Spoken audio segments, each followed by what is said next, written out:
농가, 땀 흘린 만큼 꿈을 주는 세상이 40만 시민 여러분께 드리는 최고의 선물이라고 믿는 광주시 의회 이미영 의원입니다. 오늘 이 자리를 통해 경기도의 농민기본소득 정책과 광주시 농민기본소득 시행 방안을 의제로 말씀드리겠습니다. 농민기본소득은 농민의 생존권 보장 및 농업의 공익적 가치에 대한 사업이고 실제 농업생산에 종사하는 농민 8,452명에게 매월 5만원씩 지급하게 되며 총 예산은 55억 7,100만원 수준으로서 시비 분담 비율이 50%이므로 시 자체 예산이 약 27억 8,500만원 소요됩니다. 농업소득의 지속적인 감소 추세, 농업의 식량 주권 및 식량 안보 확립, 기후위기의 대응과 지방 소멸의 방지 및 국토균형 발전 등이 더 구체적인 농민기본소득의 필요성입니다. 이 주장에 100분 공감하지만 그러나 엄밀하게 대조해 보아야 할 측면이 존재하고 그 과정에서 고개를 끄덕일 수 있는 설득력이 있어야 합니다. 기본소득은 보편성, 무조건성, 개별성 등 필수 3원칙을 내포합니다. 따라서 농민기본소득은 농민 개개인에게 아무 조건 없이 정기적으로 지급하는 소득입니다. 한번 지급하면 끝나는 일회성 또는 간헐적 재난지원금이 아닙니다. 농가소득이 설계적으로 분양하는 근거를 찾기 위해 단골처럼 비교하는 수치가 도시 근로자 가구 대비 농가소득 지표입니다. 통계청의 2020 농가경제 주요 지표를 보면 경기도 농가 가구원은 평균 2.54명이고 경기도 농가소득은 약 5,205만원입니다. 또한 통계청의 2020 도시 2인 이상 소득 구간별 가구당 월 평균 가계 수지를 통해 분기별 수치를 합산할 경우 도시 근로자 가구 소득은 7,236만원 수준입니다. 2020년 기준 경기도 농가소득이 도시 근로자 가구 소득 대비 약 72%를 차지합니다. 경기연구원의 경기도 농민기본소득에 관한 연구에서도 2018년 기준으로 유사한 지표를 제시하고 있습니다. 이 기준이 농민 생존권 주장의 가장 큰 근거입니다. 도시 근로자 가구 및 농가의 소득 비교의 밑바탕에는 도시와 농촌이란 지역 분류에 따르는 지역 간 소득 격차에만 몰입합니다. 적어도 제주도를 제외한 비수도권에는 적용하더라도 큰 무리가 없는 접근 태도일 겁니다. 그러나 수도권은 도시와 농촌이란 범주 안에서 소득 격차를 농가의 생존권 보장 근거로 삼는 농민기본소득은 착시 현상을 초래합니다. 경기도는 인구 집중으로 인하여 도시화 추세가 상당히 진행된 지역입니다. 더군다나 기본소득의 보편성, 무조건성, 개별성 등 3원칙에 따라 소득과 자산을 묻지도 따지지도 않고 농민기본소득은 지급됩니다. 실제 농업 이외 종합소득이 3,700만원 미만이면서 농업 생산을 주업으로 할 경우 모두 지급 대상입니다. 더 자세히 말해보자면 농민이 과일주스 가공 제조업을 할 경우 약 4억 8천만원어치를 판매해야 농업의 소득이 3,700만원을 초과하게 되는 구조입니다. 과일주스를 4억 8천만원 수준 미만으로 팔았으면 농민기본소득 대상이 된다는 말입니다. 농업의 소득을 환산할 때 수입 금액에 단순 경비율 92.3%를 적용하기 때문에 그렇습니다. 중요한 또 다른 지표를 소개하겠습니다. 통계청과 금융감독원 및 한국은행이 공동 실시한 2020년 가계금융복지조사 결과를 보면 우리나라 가구당 평균 소득은 5,924만원으로서 경기도 농가소득 5,205만원 수준과는 12.14% 차이로서 놀랄만한 격차는 아닙니다. 도시와 농촌 간의 격차만 있는 것이 아니라 농가 안에서도 수도권과 비수도권, 대규모 경지 소유 농가와 소규모 경지 소유 농가 등 농가 내부의 격차가 심한 상황 인식도 필요합니다. 농가소득의 경우 경기도가 전국 최고이고 최저인 경남의 4,055만원 수준보다 1,150만원 많으며 농해소득의 경우도 경북의 약 1,135만원보다 2배 이상 되는 2,391만원 수준으로 역시 가장 높습니다. 2020 농가경제 주요지표 중에서 경기도의 농가당 평균 자산 규모는 9억 1,137만원 수준으로서 제주에 이어 전국 2위이고 최하위 경북의 3억 6,470만원 수준보다 2.5배 높습니다. 경기도 농가당 평균 자산은 2020 가계금융복지조사를 참조하면 우리나라 가구당 평균 자산 4억 4,543만 원보다 2배 이상 많습니다. 이런 지표 아래서 경기도 농가의 생존권을 주장한다면 수긍하기가 어렵습니다. 수도권 농가와 비수도권 농가를 동일 선상에 놓고 동일한 잣대로 이해할 수는 없습니다. 또한 도시와 농촌 간의 소득 격차로만 수도권 농가를 이해시키려는 태도는 수도권 농가의 실태를 왜곡, 불절시킬 수 있습니다. 도시와 농촌이란 단편적 논리와 단순 비교가 아니라 수도권 농가와 비수도권 농가, 수도권 농가와 총인구 평균 지표 등 종합적 고찰이 필요합니다. 경기도 농가가 도시화를 겪으면서 실물 자산 가격이 그만큼 앙등했는데도 자산 항목을 편의주의에 따라 비교 대상에서 제외한다면 의미 있는 비교가 아닙니다. 경기연구원의 경기도 농민 기본소득에 관한 연구는 반쪽짜리 연구 보고에 가깝습니다. 왜냐하면 경기도 농민기본소득은 농민수당에 대한 차별성과 국민기본소득으로 발전시키는 데 용이하고 교도보가 될 수 있는 사실에만 집착했기 때문입니다. 농민수당, 공익형 직불제, 농민기본소득을 주장하는 사람들은 농업이 공익적 가치를 수행하고 있다고 전제를 합니다. 농업 또는 농촌이 식량의 안정성, 공급, 국토환경 및 자연경관의 보전, 수자원의 형성과 함양, 토양 유실 및 홍수의 방지, 생태계의 보전, 전통문화의 보전, 지역 공동체의 유지 등 다양한 공익적 기능을 잘 수행하고 있느냐와 농업 또는 농촌에 공익적 기능이 존재하는 사실과는 별개의 문제입니다. 가장 중요한 식량의 안정적 공급 기능을 제대로 못하고 있을 뿐만 아니라 생산주의 농정으로 인한 환경 및 생태계 파괴가 심각합니다.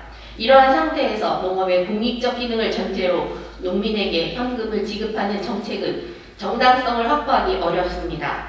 중앙정부를 비롯해 농업계도 솔직하게 반추해보고 유럽연합으로부터 시사점을 찾아야 합니다. 유럽연합은 2021년 환경보전과 기후변화 대응을 더욱 강화하고 소득보장 중심의 직불제가 아니라 농민의 자발적 환경보존 활동 등 공익기여에 대한 보상금을 지급하는 방식으로 변화하고 있습니다. 농업계는 농업 홀대를 강하게 비판하지만 농업 또는 농촌의 공익적 가치에 대한 국민적 공감대가 약하다면 큰 반향을 일으키지 못합니다. 코로나19로 인하여 거의 2년 가까이 일상이 무너진 비대면 사회가 지속되어 오면서 도시 근로자 가운데 플랫폼 노동자들의 생활고가 심각합니다. 대리운전, 화물운송, 단순 노무, 음식 배달, 음식점 보조, 가사 도움, 육아, 도우미, 요양, 의료 등을 망라한 플랫폼 노동자들이 2019년 기준 한국고용정보원 자료를 빌리면 50만 명 정도로 추산됩니다. 월간 노동리뷰 2021년 8월호의 주요 노동 동향에 따르면 플랫폼 노동자 70% 이상이 고용 불안이란 응답을 했고 2021년 8월 30일 KBS 뉴스를 통해 대리기사 20%는 소득이 80% 감소했으며 대리기사 절반 이상이 하위 20% 소득 수준이라는 보도를 했습니다. 농민기본소득의 근거를 제시하기 위해 도시와 농촌, 도시근로자와 농가 등으로 비교하려는 시도를 일삼고 있습니다. 농민기본소득은 농민만이 지원 대상이기 때문에 직군별 형평성 문제도 이야기합니다. 농업 생산에 종사하는 농민은 기본소득 대상이 되고 플랫폼 노동자 또는 예술인 등은 제외할 때 이들을 설득할 수 있어야 기본소득의 자격이 주어질 수 있습니다. 왜냐하면 기본소득의 목적이 생존권을 보장한다고 했기 때문입니다. 그렇다면 경기도 농가 중에 누가 빈약하고 생존권 보장이 필요한 걸까요? 윤재갑 국회의원 보도자료에 따르면 2019년 기준 광역시도별 평균 농지 공시지가 현황 중에서 경기도 농지의 제곱미터당 공시지가는 전국 최고로서 심판 3,737원입니다. 2020 가계금융복지조사에 우리나라 가구 평균자산 4억 4,543만 원을 기준으로 삼아 아무리 여유있게 상정한다 하더라도 0.5헥타르 미만의 경지소유 농가를 빈약한 농가로 판단할 수 있으며 엄밀하게 말하자면 이 농가들이 생존권 보장을 받을 기초 자격이 있다고 하겠습니다. 2020년 기준 통계청의 농림어업 총조사에서 경지 규모 농가 및 경지 면적 자료를 정리하면 0.5헥타르 미만의 경기도 농가는 전체 농가 대비 58% 수준에 해당합니다. 경기도 농민 기본소득은 계층 간의 양극화, 계층 내의 양극화 등을 해소하거나 줄일 수 있는 정책이 아닙니다.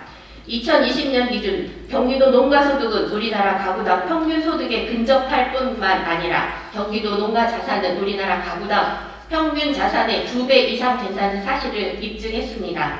이런 가운데 부농에게는 불필요한 돈을 주고 빈농에게는 부족한 돈을 주겠다는 경기도 농민기본소득의 취지와 발상이 맞는지 된통 꼬집어 정말 물어보고 싶습니다. 과연 누구를 위한 어떤 복지를 원합니까?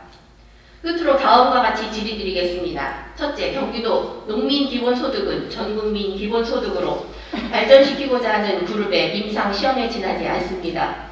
경기도가 왼손에 농민기본소득 50% 도비 분담금을 간식으로 들고 오른손에 마취총을 들고서 애완동물 다루듯이 기초단체를 어르고 뺨칠 기세에 문신의 여지가 거의 없다는 점은 이해됩니다. 경기연구원의 경기도 농민기본소득에 관한 연구에서조차 중앙정부의 예산 반영과 제도 개혁이 뒷받침되어야 실질적인 농민기본소득이 될 수 있다고 한계를 인정했습니다.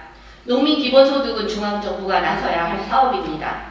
그런 측면에서 2022년 차기 정부 수립 이후까지 농민기본소득의 시행 여부를 보류할 용단이 있는지 말씀해 주시기 바랍니다. 둘째, 경기도 농민기본소득의 핵심 키워드는 농민의 생존권 보장입니다.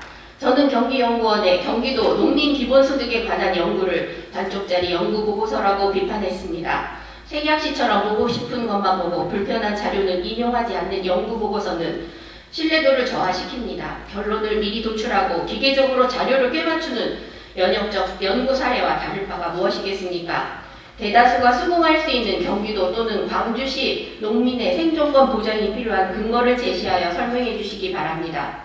셋째, 공익형 직불제가 2년째 시행 중입니다. 쌀 과잉 생산 개선과 재배 작물의 종류와 가격에 관계없이 동일한 단가를 지급하되 면적 구간에 따라 면적이 작을수록 높은 단가를 적용하는 것이 핵심입니다.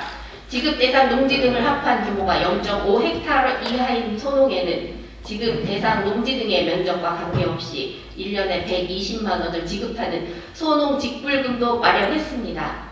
농업, 농촌, 공익기능 증진, 직접 지불제도 운영에 관한 법률 제1조에 따르면 공익형 직불제의 목적은 농업, 농촌의 공익기능 증진과 농업인 등의 소득 안정에 있습니다. 결론적으로 농민수당, 공익형 직불제, 농민기본소득 등은 큰 틀의 목적은 같고 지급 요건 및 지급 대상 등 세부 사항에서 차이가 있을 뿐이라고 보아도 무방합니다. 농민기본소득은 세금이 투입된 공적 예산으로 시행하는 공익형 직불제와 중목적인 목적 사업이 아닌지 입장을 밝혀주시기 바랍니다. 넷째, 농민기본소득 사업비 대상 인원수가 8,452명이고 이 인원에 대한 사업비만 25억 3,500만 원 가량입니다. 이 대상 인원은 농업 경영체를 등록한 농업인 수를 기준으로 수립된 추정액이라고 봅니다. 우선적으로 사업 신청에 들어간 6개 시군의 경우 농협 경영체 비등록 농민도 포함되기 때문에 실제 지급에 필요한 재원이 30% 정도 증가할 것이란 예상도 있었습니다. 미등록 농민 인원과 추가 소요 예산을 어느 정도로 추산하고 있는지 밝혀주시기 바랍니다.